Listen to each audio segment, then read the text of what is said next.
Detective story লাইব্রেরিতে কিছু ভয়, কিছু রহস্য, কিছু হাসি, কিছু প্রেম, এইখানে সবই পাবেন। ডিটেকটিভ স্টোরি লাইব্রেরিতে আজ আপনার জন্য দারোগার দপ্তর, রেলে জুম। গল্পটি আমরা নিয়েছি সাদিকুর রহমান সোহাগ সম্পাদিত গোয়েন্দা গল্প সমগ্র বইটি থেকে। তাহলে শুরু করা যাক। কয়েক বৎসর অতীত হইল। এলাহাবাদ ও কানপুর রেলওয়ে স্টেশনের নিকটবর্তী একটি ক্ষুদ্র স্টেশনের সন্নিকটে একটি প্রকাণ্ড জঙ্গল আছে। জনৈক গোরক্ষক একদিন সেই জঙ্গলের ভিতরে প্রবেশ করিয়া একটি মৃতদেহ দেখিতে পাইয়া সকলের নিকট প্রকাশ করিয়া দেয়। চৌকিদার সেই রাখালকে সঙ্গে লইয়া সেই জঙ্গলের ভিতরে প্রবেশ করে। চৌকিদার দেখিতে পায় একটি স্ত্রীলোকের মৃতদেহ বাস্তবিক সেই জঙ্গলের ভিতরে পড়িয়া আছে। ভয়ানক পচা দুর্গন্ধ এরূপভাবে বাহির হইয়াছে যে তাহার নিকট যাওয়া অসম্ভব। কিন্তু সবিশেষ আশ্চর্যের বিষয়, কয়েক দিন মৃতদেহ পড়িয়া থাকিলেও শৃগাল কুকুর উহার কাছে ঘেঁষিয়াছে বলিয়াও বোধ হয় না। স্ত্রীলোকটির অবয়ব পরিধেয় বস্ত্রাদি দেখিবামাত্র অনুমান হয় যে উহা বাঙালি স্ত্রীলোকের মৃতদেহ। পরিধানে একখানি পাছাপেরে শাড়ি। শরীরে অলঙ্কারাদি কিছুই নাই। কেবল বাম হস্তে আছে এক গাছি লোহা মাত্র। দেখিয়া মনে হয় গলা টিপিয়া হত্যা করা হইয়াছে। সংবাদ পাইয়া থানার দারোগা আসিয়া অনুসন্ধান শুরু করেন। মৃতদেহ দেখিয়া তাহারও অনুমান হইল সেই মৃতদেহ বাঙালি স্ত্রীলোকের। তিনি সেই মৃতদেহ পরীক্ষার জন্য ডাক্তারের কাছে পাঠাইয়া দিলেন। লাশ পরীক্ষা করিয়া ডাক্তার সাহেব কহিলেন, গলা টিপিয়া মারিয়া ফেলা হইয়াছে। কিন্তু সেই মৃতদেহ যে কাহার তাহা কিছুমাত্রই জানিতে পারা গেল না। দারোগা সেই প্রদেশীয় একজন উপযুক্ত কর্মচারী বলিয়া পরিচিত ছিলেন। নিজের সুনাম অক্ষুণ্ণ রাখিবার জন্য তিনি প্রাণপণে সেই মোকদ্দমার অনুসন্ধান করিতে লাগিলেন। সে স্টেশনের চতুর্দিকে বহুদূর পর্যন্ত কোনো বাঙালির বসবাস নাই। তীর্থাদি উপলক্ষে সেই স্থান দিয়া কোনো বাঙালি স্ত্রীলোকের গমনাগমন করিবার কোনরূপ সম্ভাবনাও নাই। স্টেশনটি বহুদূর বিস্তৃত একটা ময়দানের উপর। স্টেশনের কর্মচারীগণের মধ্যে বাঙালি কর্মচারী কেহই নাই। সামান্য খালাসি হইতে স্টেশনমাস্টার পর্যন্ত সকলেই পশ্চিম দেশবাসী। জঙ্গলটি স্টেশনের নিকটবর্তী হইলেও এরূপ নিকটবর্তী নহে যে গাড়ি হইতে কোনো মৃতদেহ সেই স্থানে নিক্ষেপ করা যায় বা গাড়ি হইতে কোনো স্ত্রীলোককে নামাইয়া সকলের অজ্ঞাতসারে সেই স্থানে লইয়া যাওয়া যায়। দারোগা মনে করিলেন হয়তো কোনো দুশ্চরিত্রা স্ত্রীলোক অলঙ্কার পত্রাদির সহিত গাড়িতে গমন করিতেছিল। রেলওয়ের কোনো কর্মচারী দুরভিসন্ধি করিয়া তাহাকে এই স্থানে অবতরণ করাইয়া তাহার অলঙ্কার প্রভৃতি অপহরণ করিয়াছে। পরিশেষে হত্যা করিয়া যথাসর্বস্ব অপহরণ করিয়া রাখিয়াছে। কিংবা স্টেশনের কোনো পশ্চিমদেশীয় কর্মচারী পত্রাদি লিখিয়া বা কোনরূপে সংবাদ পাঠাইয়া ওই স্ত্রীলোকটিকে এই স্থানে আনয়ন করে এবং পরিশেষে তাহাকে হত্যা করিয়া যথাসর্বস্ব অপহরণ করিয়া লইয়াছে।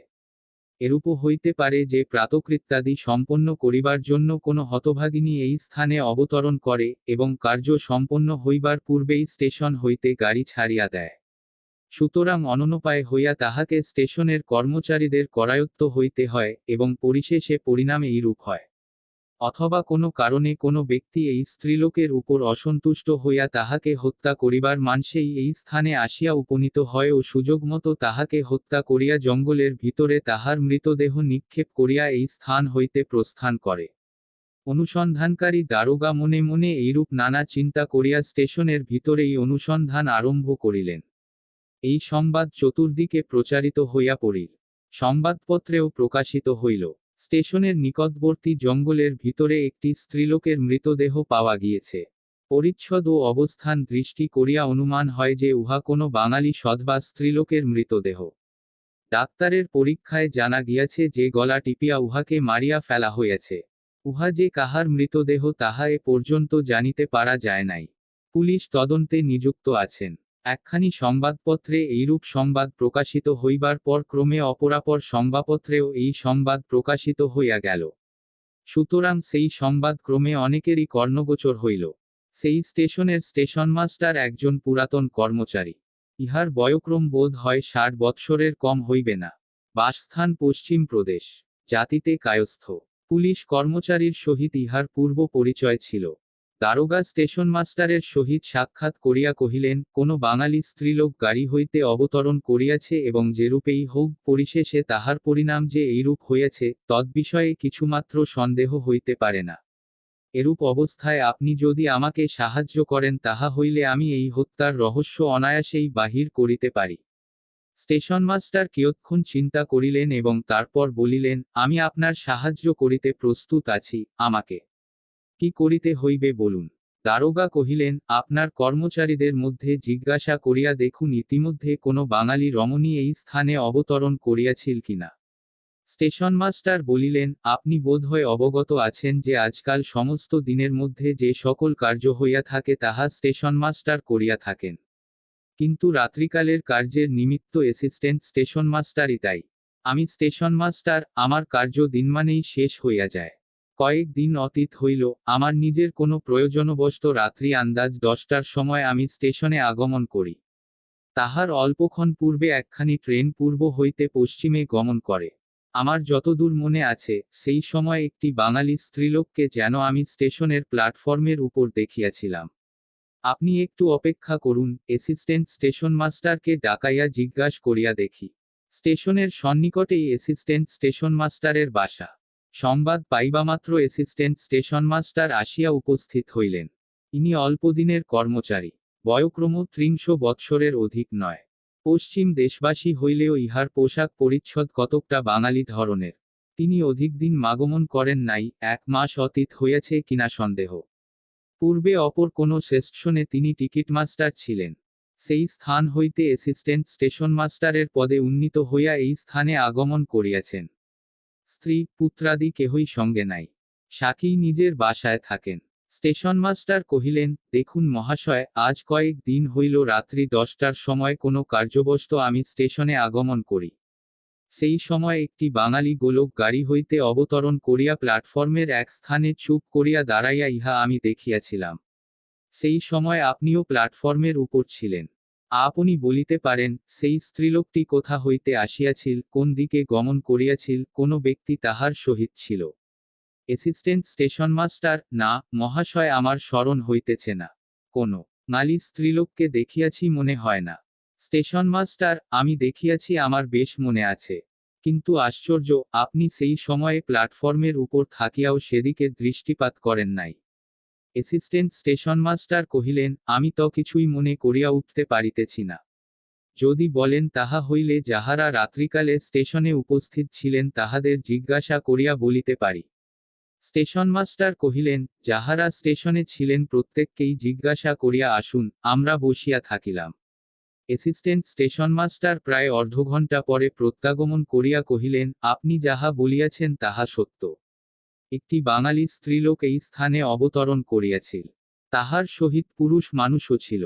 তাহারা কোথা হইতে আসিয়াছিল, কোথায় গমন করিয়াছে তাহা কেহ বলিতে পারে না। স্টেশনমাস্টার কিরূপে জানিতে পারিলেন?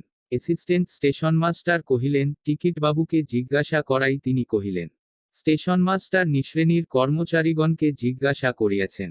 অ্যাসিস্ট্যান্ট কহিলেন, 2-1 জনকে জিজ্ঞাসা করিয়াছি, তাহারাও এরূপ বলে। এখন আমারও সমস্ত কথা মনে হইয়াছে। সেই স্ত্রীলোকটি প্ল্যাটফর্মের উপর একাকিনী দাঁড়াইয়াছিল। আমি তাহার নিকট গমন করিও কেন দাঁড়াইয়া আছেন, জিজ্ঞাসা করিয়াছিলাম। তিনি কোনরূপ উত্তর প্রদান করেন নাই। সেই সময়ে একটি বাঙালি পুরুষ আসিয়া কোন স্থানে তাহারা গমন করিবে আমাকে বলিয়াছিল, আমার এখন মনে নাই। স্টেশনমাস্টার দীর্ঘশ্বাস ফেলিয়া কহিলেন, এই স্টেশনের সন্নিকটে জঙ্গলের ভিতরে এক বাঙালি রমণীর মৃতদেহ পাওয়া গিয়াছে।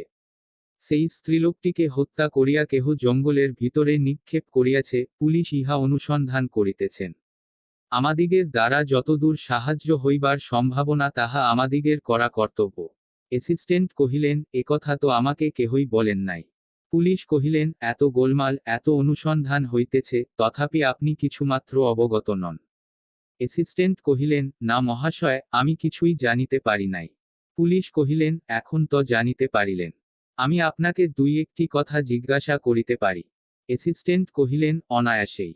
পুলিশ কহিলেন, যে স্ত্রীলোকটির কথা আপনি কহিলেন, সে যে বাঙালি তাহা কিরূপে জানিতে পারিলেন? অ্যাসিস্ট্যান্ট কহিলেন, জানিবার 2টি কারণ। সেরূপ পরিচ্ছন্ন ও চিক্কণ বস্ত্র দেশীয় স্ত্রীলোককে পরিধান করিতে দেখি নাই। দ্বিতীয়ত, পুরুষটির পোশাকও বাঙালির এবং সে বাংলা ভাষায় আমার সহিত কথা কহিয়াছিল। পুলিশ কহিলেন, আপনার সহিত সেই বাঙালির কি কথা হইয়াছিল তাহা কি আপনার মনে আছে? অ্যাসিস্ট্যান্ট কহিলেন, ঠিক মনে হয় না।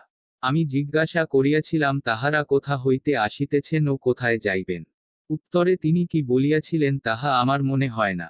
তিনি বাংলা ভাষায় কথা বলিয়াছিলেন বলিয়া আমি সম্পূর্ণ বুঝিতেও পারি নাই। পুলিশ কহিলেন, উহার পরিধানে কিরূপ কাপড় ছিল। অ্যাসিস্ট্যান্ট কহিলেন, চিক্কণ ও পরিষ্কার একখানি কাপড়। পুলিশও কহিলেন, সেই কাপড়খানি দেখিলে চিনিতে পারিবেন। অ্যাসিস্ট্যান্ট কহিলেন, বোধ করি না। বিশেষ লক্ষ্য করিয়া সে কাপড় দেখি নাই। পুলিশ কহিলেন, সোনার না রূপার।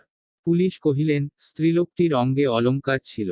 অ্যাসিস্ট্যান্ট কহিলেন, হ্যাঁ, আমার মনে হইতেছে অলংকার ছিল। অ্যাসিস্ট্যান্ট কহিলেন, সোনার অলংকার বলিয়াই বোধ হয়। পুলিশ কহিলেন, কি কি অলংকার দেখিয়াছিলেন। অ্যাসিস্ট্যান্ট কহিলেন, বাঙালি যে সকল গহনা ব্যবহার করে তাহার নাম আমি জানি না। তাহার গলায় হাতে সোনার গহনা দেখিয়াছি।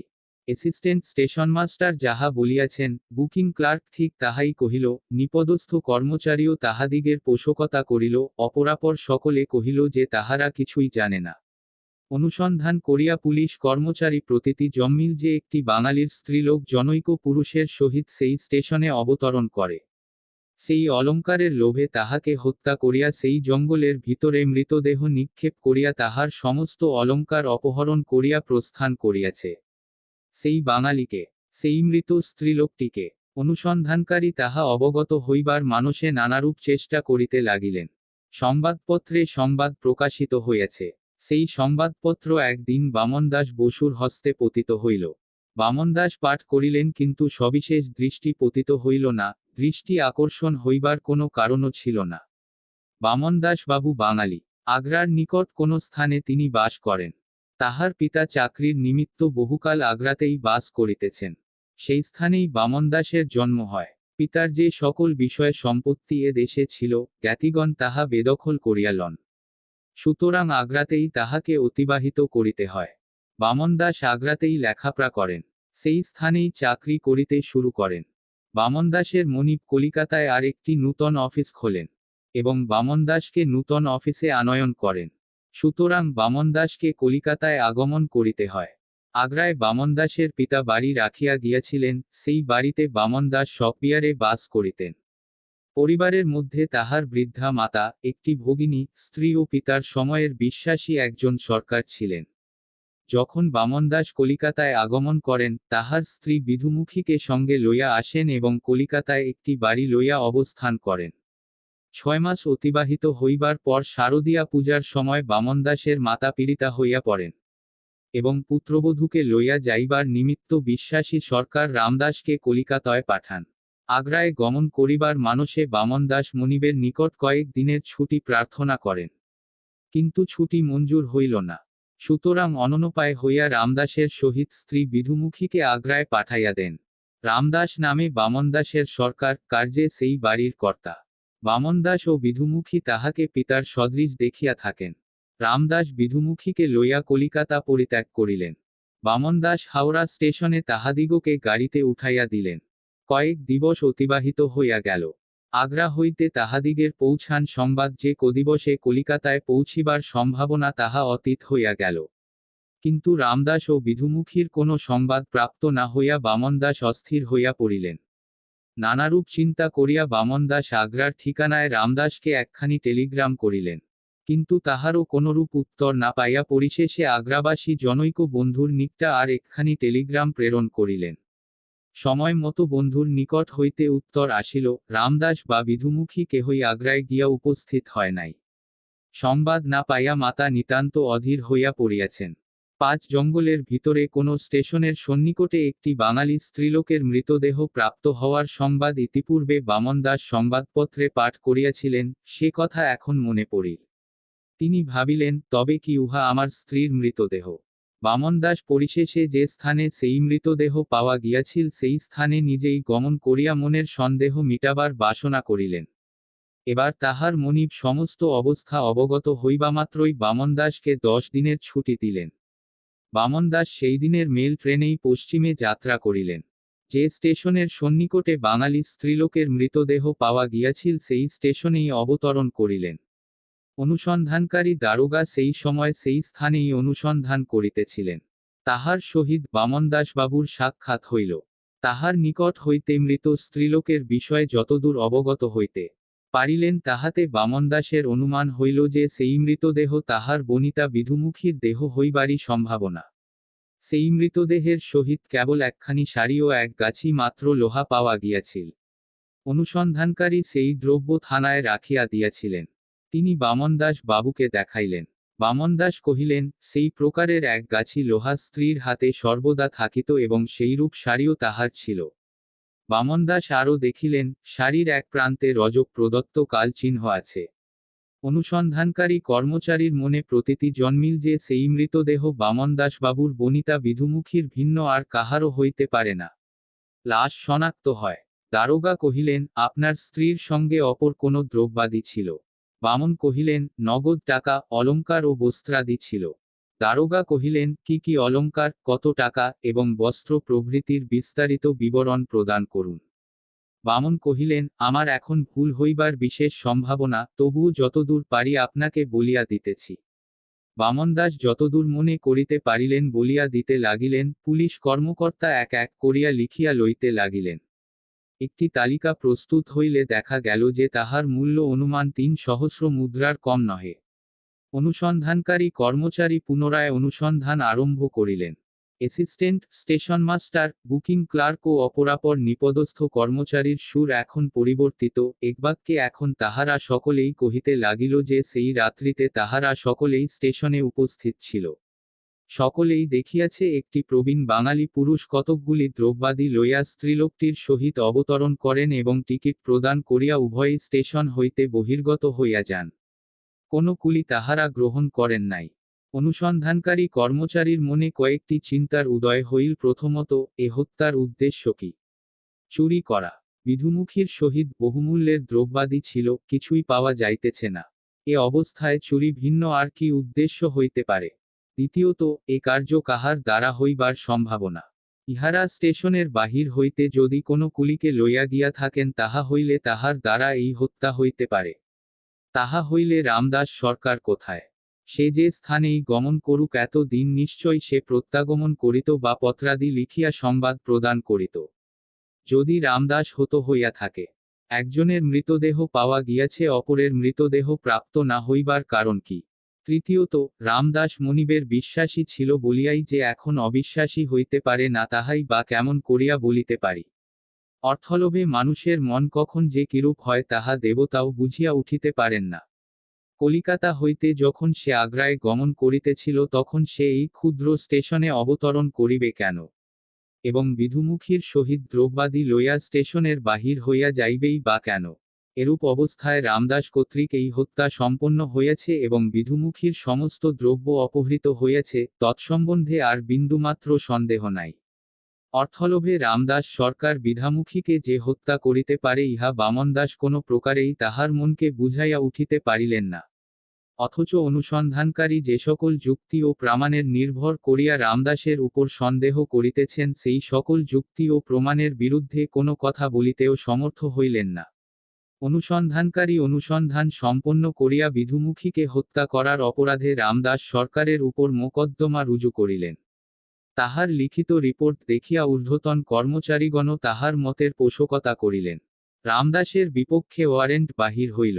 অনুসন্ধানকারী নানা স্থানে তাহার অনুসন্ধান করিয়া বেড়াইতে লাগিলেন, কিন্তু কোন স্থানে তাহার কোনরূপ সংবাদও প্রাপ্ত হওয়া গেল না। বামনদাসবাবু কিছু দিন অনুসন্ধানকারীকে সাহায্য করিতে লাগিলেন। শেষে অনুমতি লইয়া আগ্রায় গমন করিলেন। বৃদ্ধা মাতা সমস্ত বিষয় অবগত হইয়া অতীব শোকাতুরা হইয়া পড়িলেন। পুত্রবধূ হত হইয়াছে, অলঙ্কারপত্র সমস্তই অপহৃত, বিশ্বাসী কর্মচারী রামদাস কর্তৃক এই ঘটনা ঘটিয়াছে, এই সকল বিষয়ে বৃদ্ধা যতই ভাবিতে লাগিলেন ততই তাহার শোকাবেগ বর্ধিত হইতে লাগিল। বামনদাস যতদূর পারিলেন মাতাকে সুস্থির করিবার চেষ্টা করিতে লাগিলেন ও কয়েক দিবস আগ্রায় অবস্থিতি করিয়া মাতাকে সঙ্গে লইয়া কলিকাতায় আগমন করিলেন। ২-৩ মাস অতিবাহিত হইয়া গেল। বামনদাস বৃদ্ধ মাতার সেবা শুশ্রূষা করিয়া দিন যাপন করিতে লাগিলেন। অনুসন্ধানকারী পুলিশ কিছু দিবস রামদাসের অনুসন্ধান করিয়া অপর কার্যে দুই স্থাপন করিলেন। রামদাসের নামে কিন্তু ওয়ারেন্ট রহিয়া গেল। রামদাস হঠাৎ এক দিবস বামনদাসবাবুর কলিকাতার বাসায় আসিয়া উপস্থিত হইল। বামন দাস বিস্মিত হইলেন, কহিলেন, আমার স্ত্রীকে হত্যা করিয়া তুমি কোন সাহসে আমার নিকট আসিয়া উপস্থিত হইলে? রামদাসও অবাক হইয়া কহিল, আমি বিধুমুখীকে হত্যা করি নাই। রামদাস যাহা কহিল তাহার কোনো কথা বামন দাস বিশ্বাস করিলেন না। রামদাসের নামে ওয়ারেন্ট ছিল, উহাকে পুলিশ হস্তে অর্পণ করিলেন। রামদাস কহিল, এ হত্যা আমাকর্তৃক হয় নাই, অলঙ্কার আমি অপহরণ করি নাই। পুলিশ কর্মকর্তা কহিলেন, তুমি আগ্রার বাড়িতে অবস্থিতি করিতে কিনা? রামদাস কহিলেন, আমি আগ্রাতেই থাকিতাম। পুলিশ কহিলেন, বামন দাস বাবুর মাতা তোমাকে কলিকাতায় পাঠাইয়াছিলেন কি? রামদাস, পাঠাইয়াছিলেন। কলিকাতা হইতে বিধুমুখীকে লইয়া যাইবার নিমিত্ত তুমি কলিকাতায় আসিয়াছিলে? আসিয়াছিলাম। বামন দাস বাবু বিধুমুখীকে তোমার সহিত আগ্রায় পাঠাইয়াছিলেন। তুমি আগ্রায় পৌঁছিতে পারিয়াছিলে? আগ্রায় পৌঁছিতে পারি নাই। বিধুমুখীকে কোথায় লইয়া গিয়াছিলে? কোন স্থানে লইয়া যাই নাই। হাওড়া স্টেশন হইতে গমন করিয়াছিলাম, কিন্তু আগ্রায় গিয়া উপনীত হইতে পারি নাই। কোথায় গিয়াছিলে? কেবল স্ত্রীলোকদিগের নিমিত্ত যে গাড়ি, সেই গাড়িতে আমি বিধুমুখীকে উঠাইয়া দিই। অলঙ্কারের বাক্স অপরাপর দ্রব্যাদি তাহার সহিত সেই গাড়িতে দেওয়া হয়। অপর একখানি গাড়িতে আমি আরোহণ করি। গাড়িতে অপর 2 জন আরোহী ছিলেন। বর্ধমান স্টেশনে একাকীই রহিলাম। আমি বেঞ্চের উপর শয়ন করিয়া নিদ্রা যাইতে লাগিলাম। গাড়ি চলিতেছে, গাড়ি থামিতেছে, স্টেশনের ঘণ্টার শব্দ, গাড়ির দরজা খুলিবার ও বন্ধ করিবার শব্দ কর্ণে প্রবেশ করিতেছে, অথচ নিদ্রিত অবস্থায় আছি। অর্ধ জাগরিত অবস্থায় নিদ্রা যাইতে লাগিলাম। রাত্রি অধিক হইয়া পড়িল। পরে একটি স্টেশনে আমার মনে হইল কে যেন আমাকে ডাকিতেছে। দেখিলাম 2 জন পুলিশ কর্মচারী। আমি উঠিয়া উপবেশন করিলাম। পুলিশ জিজ্ঞাসা করিল, তোমার কি কি দ্রব্য আছে? কহিলাম, আমার সহিত কোনো দ্রব্য নাই। সমস্ত স্ত্রীলোকদিগের গাড়ির ভিতরে আছে। কর্মচারীদ্বয় আমার বেঞ্চের নিদেশ হইতে একটি ব্যাগ বাহির করিয়া কহিল, এ ব্যাগটি কাহার? বলিলাম, আমি অবগত নহি। উহারা সেই ব্যাগের সহিত আমাকে গাড়ি হইতে টানিয়া নামিয়া আনিল। গাড়িও সঙ্গে সঙ্গে ছাড়িয়া দিল। আমি সেই কর্মচারীদ্বয়কে বার কহিলাম, গাড়ির ভিতরে একটি স্ত্রীলোক আছে, আমি তাহাকে লইয়া আগ্রায় গমন করিতেছি। সেই স্ত্রীলোকটির উপায় কি হইবে? আমাকে ছাড়িয়া দিন, নতুবা তার যোগে সংবাদ পাঠাইতে দিন। আমার কথায় কেহই কর্ণপাত করিল না। আমি একটি ঘরের ভিতরে আবদ্ধ অবস্থায় রহিলাম। বিধুমুখীর নিমিত্ত অতিশয় চিন্তিত হইয়া পড়িলাম। কি করিব স্থির করিয়া উঠিতে পারলাম না। ভগবানের উপর নির্ভর করিয়া সেই স্থানেই অবস্থিতি করিলাম। পরদিবস রবিবার, সুতরাং সেই দিবসও আমাকে সেই স্থানে অবস্থান করিতে হইল। সোমবার আমি বিচারকের নিকট প্রেরিত হইলাম। সেই সময় জানিতে পারিলাম কোন চোর অপর গাড়ি হইতে চুরি করিয়া একটি ব্যাগ সেই গাড়িতে রাখিয়া দিয়াছিল। সেই স্থানে আমি ব্যতীত অপর কোনো ব্যক্তি ছিল না, সুতরাং উক্ত ব্যাগ আমি অপহরণ করিয়া আনিয়াছি এইরূপ বিশ্বাস করিয়া বিচারক আমাকে 3 মাসের নিমিত্ত কারাগারে প্রেরণ করেন। তাহাকে আমার দুঃখের কথা বলিয়াছিলাম, তিনিও আমার কথায় কর্ণপাত করেন নাই। 3 মাস আমাকে জেলের ভিতরে অবস্থিতি করিতে হয়। 3 মাস পরে কারামুক্ত হই। বরাবর বামন দাস বাবুর বাসায় আসিয়া বিধুমুখীর কথা জিজ্ঞাসা করিয়া স্তম্ভিত হইয়া জানিতে পারি যে আমাকর্তৃক বিধুমুখী হত হইয়াছে। ইচ্ছা হয় আপনি আমার কথা বিশ্বাস করিতে পারেন, ইচ্ছা না হয় বিশ্বাস করিবেন না। বিধুমুখীকে আমি কন্যা অপেক্ষাও ভালবাসিতাম। যখন তাহারই এই অবস্থা ঘটিয়াছে, তখন তাহাকে হত্যা করার অপরাধে আমি এখনই দণ্ড গ্রহণ করিতে প্রস্তুত। অনুসন্ধানকারী প্রচণ্ড বিস্মিত হইলেন। রামদাসের কথার সত্যাসত্য অবগত হইবার নিমিত্ত অনুসন্ধান করিলেন। জানিতে পারিলেন যে তাহার কথার প্রত্যেক বর্ণ সত্য। সে জেলে গমন করিয়াছিল। বিধুমুখীর হত্যা সম্বন্ধে এখন পুনরায় নতুন পথে তদন্ত আরম্ভ হইল। অনুসন্ধানের অগ্রগতি দেখিয়া স্টেশনের নিপদস্থ কর্মচারীগণের অনেকেই ভীত হইয়া পড়িল। একজন কর্মচারী মাস্টার মহাশয়ের নিকট যাহা কিছু জানিত প্রকাশ করিয়া দিল। যে সকল ব্যক্তি কর্তৃক এই ভয়ানক ঘটনা ঘটিয়াছিল তাহাদিগের সকলের নাম প্রকাশ হইয়া গেল। এই হত্যাকাণ্ডে assistant station master, booking clerk এবং নিপদস্থ 2-3 জন কর্মচারী ধৃত হইল। কিরূপে হত্যাকাণ্ড ঘটিয়াছিল, আসামিগণের নিকট হইতে যেরূপ অবগত হইতে পারা গিয়াছিল তাহা নিয়ে বিবৃত হইল। কোন স্টেশনে রামদাস ধৃত হন তাহার কিছুমাত্র বিধুমুখী অবগত হইতে পারেন নাই। কিছু দূর গমন করিলে কোনো কার্যের জন্য রামদাসকে প্রয়োজন হয়। বিধুমুখী তাহার অনুসন্ধান করেন। গাড়িতে একজন প্রবীণা স্ত্রীলোক ছিল। বিধুমুখীর কথামতো সেই স্ত্রীলোকটি এক স্টেশনে গাড়ি হইতে অবতরণ করিয়া তন্ন তন্ন করিয়া রামদাসের সন্ধান করেন, কিন্তু প্রাপ্ত হন নাই। বিধুমুখী একাকী কেমন করিয়া গমন করিবেন ও কোন স্থানে অবতরণ করিবেন স্থির করিতে না পারিয়া ভীষণ চিন্তিত হইয়া পড়িলেন। গাড়ির ভিতরে চুপ করিয়া বসিয়া রহিলেন। অপরাপর যে সকল স্ত্রীলোক ছিল, তাহারা ক্রমে ক্রমে নামিয়া গেল। কেবল বিধুমুখী একাকী সেই গাড়িতে রহিলেন। ভাবিতে ভাবিতে বিধুমুখী বেঞ্চের উপর শয়ন করিলেন ও নিদ্রিতা হইয়া পড়িলেন। যখন নিদ্রাভঙ্গ হইল তখন রাত্রি প্রায় 10টা। যে স্টেশনের নিকট তাহার মৃতদেহ পাওয়া যায় সেই স্টেশনে গাড়ি গিয়া পৌঁছিবামাত্র প্ল্যাটফর্মের উপর দণ্ডায়মান অ্যাসিস্ট্যান্ট স্টেশন মাস্টারকে দেখিতে পাইয়া জিজ্ঞাসা করিলেন, মহাশয়, আগ্রায় যাইব, আগ্রা স্টেশন কতদূর? উত্তরে অ্যাসিস্ট্যান্ট কহিলেন, আপনার সঙ্গে লোকজন নাই। বিধুমুখী কহিলেন, ছিল, তাহাকে পাইতেছি না। অ্যাসিস্ট্যান্ট কহিল, আগ্রা স্টেশন আপনি পরিত্যাগ করিয়া আসিয়াছেন, এই স্থানে অবতরণ করুন। আগ্রা যাইবার গাড়ি শীঘ্রই আসিবে, আপনাকে উঠাইয়া দিব। বিধুমুখী সঙ্গে সঙ্গে সেই স্থানেই গাড়ি হইতে অবতরণ করিলেন। গাড়ি চলিয়া যাইবার পর অ্যাসিস্ট্যান্ট স্টেশন মাস্টার ও বুকিং ক্লার্ক বিধুমুখীকে কহিলেন, আগ্রায় গমন করিবার গাড়ি আজ রাতে আর পাইবেন না। কল্ল প্রত্যুষে গাড়ি আসিবে।